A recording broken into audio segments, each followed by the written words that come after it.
Well, where do we start with all that, eh? Has the dust even settled yet? There were two brilliant races in Tuscany, so let's begin this week's Gruppetto with Strade Bianche.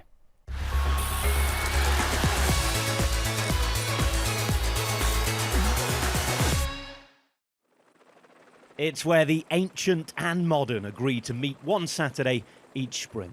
A relatively young race, not yet 20 years old, but ridden on old dirt roads that lead to that medieval Tuscan jewel of a city, Siena.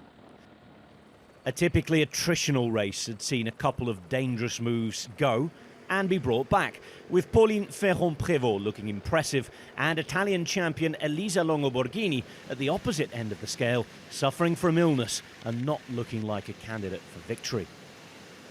The rivalry between Team SD Works Pro Time and former rider Demi Vollering played out its latest chapter and proved to be the main event. Not for the first time this season, and a week after the two parties had taken part in an opening weekend standoff, 2018 winner Anna van der Breggen, retired since the end of 2021, but having returned for this season, was away with Vollering. There was a question mark or two at first, but in the end both riders contributed to distancing the chase group.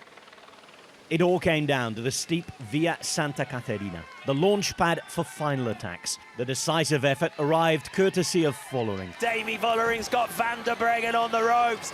Demi Vollering of FDJ swears now gets to the top of the climb. The former world champ Van der Breggen left behind by the rider that she helped direct to a Tour win just under 18 months ago. Vollering's entry into Piazza del Campo was her second as Strade Bianche winner, but her opponent would have been encouraged by her best showing yet after returning to the saddle. But what really happened at the weekend? Over to Adam Blythe for a closer look. God, what a treat we've had with Strade Bianche this year. And let's start off with the women's race, because it was absolutely jam-packed, full of drama.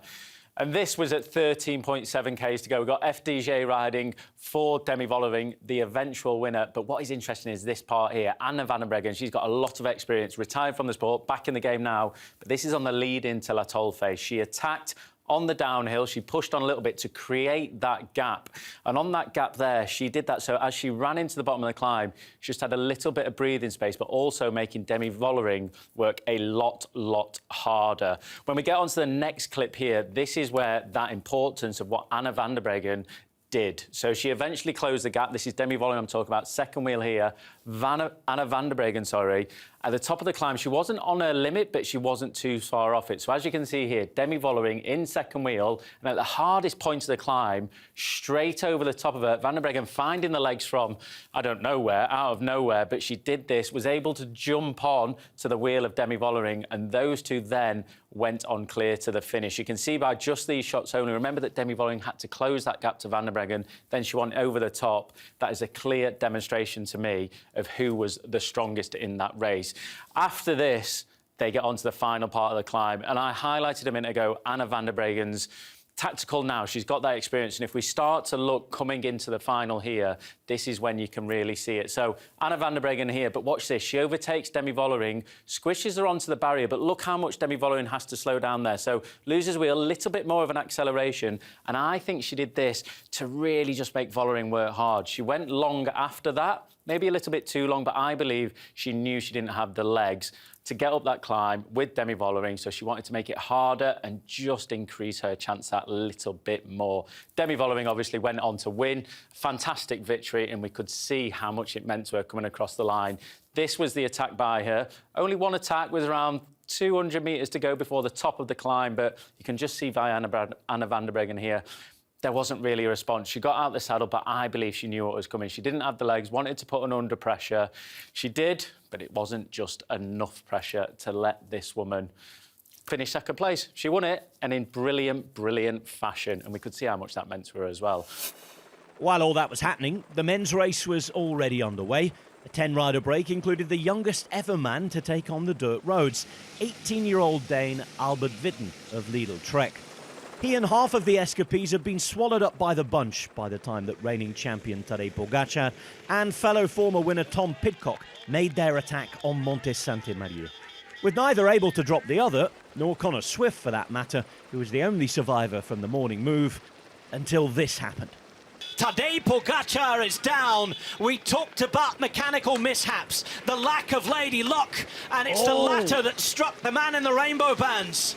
Pog was beaten up, but seemed to be moving like his usual self after a bike change, leaving Swift behind and bridging back to Pidcock, who'd made the decision to wait. It was a long way to the finish. Both riders then committed to build an unassailable advantage, and it seemed like the race was up in the air, until of course it wasn't. And this is Pogačar digging deep, and finding what he needs. First time in a while there's a gap, and even wounded, even battered and bruised, Tadej Pogačar can ride away. And that was that. Despite a naturally slightly more nervy-looking approach to bike handling for the final few kilometres, world champion Tadej Pogačar rode away, up the hill, took the adulation and applause, arriving in the famous square to be greeted yet again as a hero.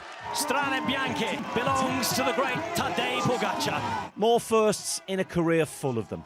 The first male rider to win here in an albeit ripped rainbow jersey. The first to win back-to-back. And the first rider since Fabian Cancellara to win 3 Strade Bianche.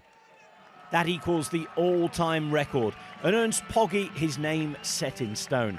He'll now get a gravel sector named after it. Jesus Christ, I've not seen a Strade Bianche like that in a long, long time. And the reasons why, number one, Tom Pidcock, the lunatic, trying to attack Tadej Pogačar.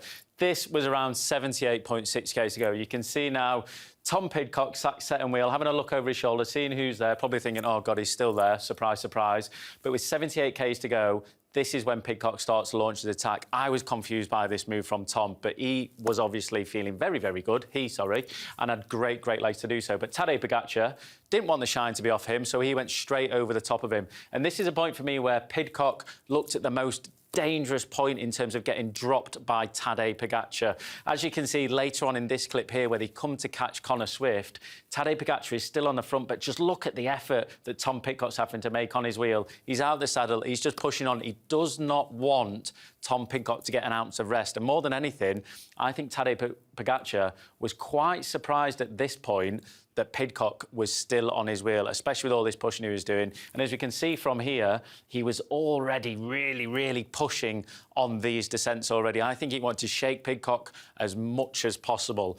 That carried on going into this point here, the crash. Just overcooking it on a corner, going way too fast, basically. Didn't get the line right into it. And I just think the way that Tadej was riding, maybe a bit of nerves, maybe a bit of overconfidence, but also not wanting to show Tom Pidcock any weakness. Tom is a very good bike handler, as we all know, but I think the main thing is Tadej wanted to come mano a mano with him. If you can do that, I can do that, and it just backfired on him ever so sadly. Luckily, he did jump back on his bike. It was a hell of a jump. He went to change... Well, he didn't change bikes there, and after that, he did change bikes once again. After that, he bridged back across to Tom Pidcock. They were together for roughly around the next 50k, but Tadej Pogačar, after that, they went around this final corner once again. So this is the next lap on. Tom Pidcock on the front. Tadej Pogačar shaking his head before even going into the corner, probably thinking, what the heck was I doing? Just probably concentrating on going as fast as possible. Comes out the corner, has a little look up to check where the helicopter is, and then give a little shake to the head. But at this point here, this was the winning attack from Tadej Pogačar. And most importantly, seated. Some power he's putting out here in the saddle, look over the shoulder to see Tom Pidcock suffering, and that is where he really dropped the hammer right down, making sure, another look over the shoulder once again, to make sure he had that distance on Tom Pidcock. Pidcock, what a ride by him today, keeping up, one of the only few men within the peloton that have been able to respond to Tadej Pogačar's attacks. But Pogačar, even with bruises, cuts, crashes, chasing back on, he was able to absolutely nail that. And for me, that was probably one of Pogačar's most impressive victories after the misfortune he had throughout today's stage. Strade Bianche in the World Champion jersey, pretty much a masterclass by that man. Now, this week in the comments section, we're asking you 2 things. Where does that rank among the many Pogačar exhibitions to date? Perhaps we're just becoming too used to them. And should he race Roubaix? He seems to want to do, but his team aren't sure, are they? Given what we saw at the weekend, is it too much of a risk? Let us know. And while you're at it, make sure you're subscribed to the TNT Sports Cycling YouTube channel. Remember, the comments section is below this video. Before that action in Tuscany, the traditional Italian curtain raiser took place in Liguria. The win was taken by a rider hoping to excel on Italian soil this season. Juan Ayuso will be attempting to wear the Giro's Maglia Rosa, and while that's still a couple of months away, the Spaniard showed that the form is there by getting the better of a small group of attackers at Trofeo Laigueglia. As we found out afterwards, it's a race he'd been chasing.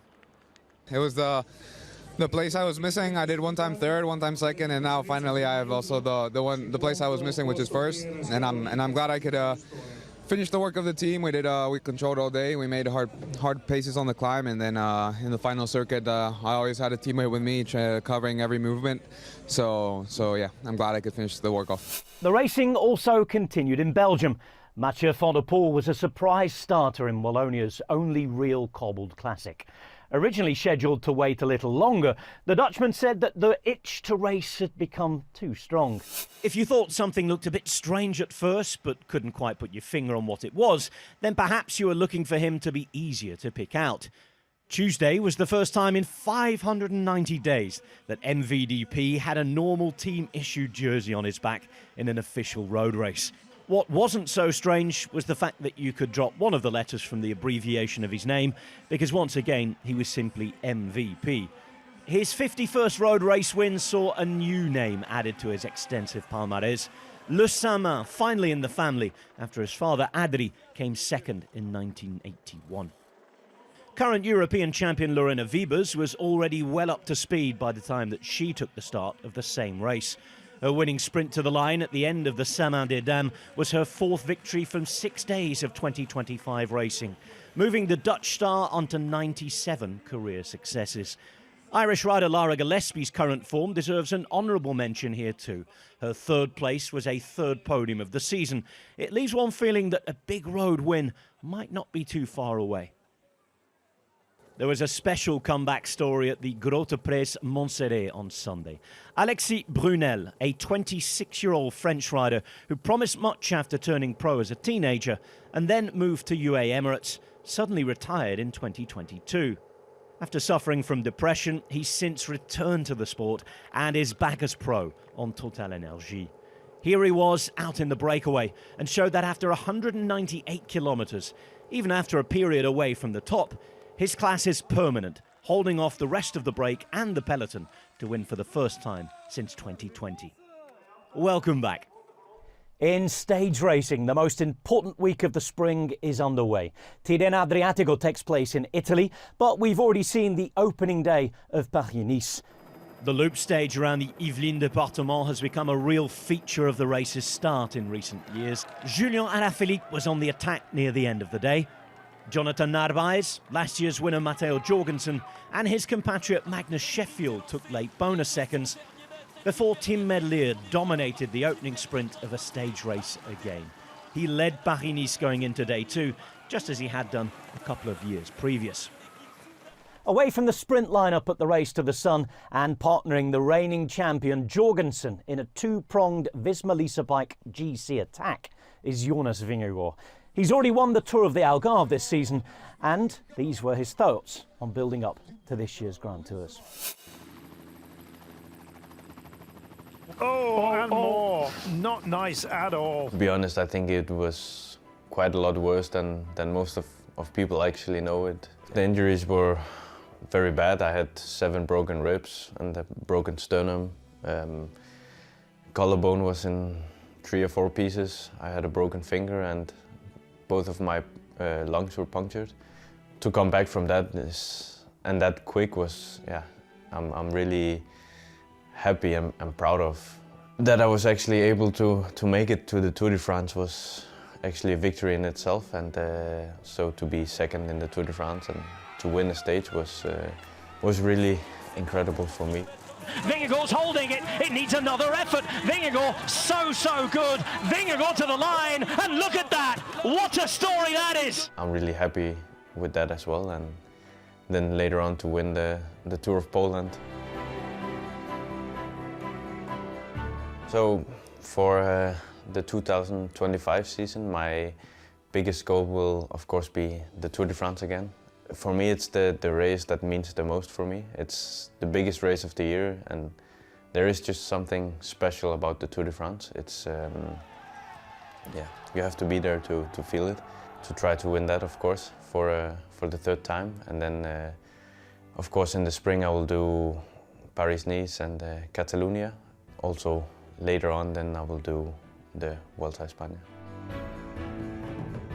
All of the races, Paris-Nice, I haven't won yet, and I was there 2 years ago, and then I couldn't win, unfortunately. But of course, I'm eager to come back to go for the victory there, and as well in Catalonia, I also want to go for the victory, and it's a race I never participated in, but I'm very happy to be there at the start line to really try to go for the victory.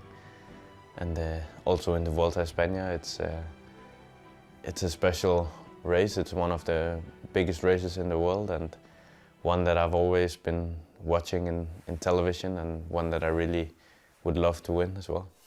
A reminder that you can see Jonas in action this week, each day on TNT Sports and Discovery+.